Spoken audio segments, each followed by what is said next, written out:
Vas-y toi parce que c'est toi la punk. Hein. Alors, je sais pas si je suis punk parce que tout ça était pas du tout sombre, mais je crois que ce que ça voulait dire, c'était pouvoir s'appuyer sur la diversité de ces expériences, être passé par plein de mondes différents, le monde international, le monde politique, l'entreprise, dans des pays différents. Bah, il y a un moment, on arrive à un moment de sa vie où, encore une fois, je sais pas si c'est punk ou innovant, mais ça nourrit une vision des choses qui nous permet, je crois, d'avoir un peu de leadership.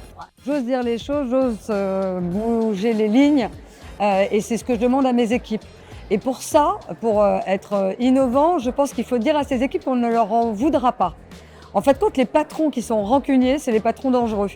Parce que ça fait taire l'innovation, ça fait taire la créativité. Et moi, j'ai la chance d'avoir un patron qui, j'ai pu m'engueuler avec lui, j'ai pu dire des choses qu'il ne voulait pas entendre. Mais néanmoins, une fois que j'avais fermé le bureau, c'était terminé, il ne m'en reparlait plus. Moi, ce que j'essaye de faire dans le quotidien, c'est d'avoir un cap et de m'y tenir et d'embarquer justement derrière moi des gens parce que le cap est clair. Voilà. Et donc, c'est un peu ça l'exercice du pouvoir. Je crois que c'est ce que je savais moins faire quand j'étais plus jeune. Moi, je pense que ce que j'essaie d'éviter, c'est de faire des abus de pouvoir.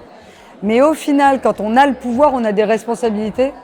Donc, c'est quand même un élément qui vous tempère. Voilà. Donc ça, c'est probablement ce que j'ai appris en accédant à certains postes assez haut placés ou aussi avec la maturité et l'âge. C'est être plus tempéré et à exercer le pouvoir après avoir longuement réfléchi.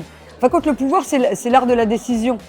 Donc c'est qu'on vous donne la possibilité de décider. Voilà, donc c'est de bien décider.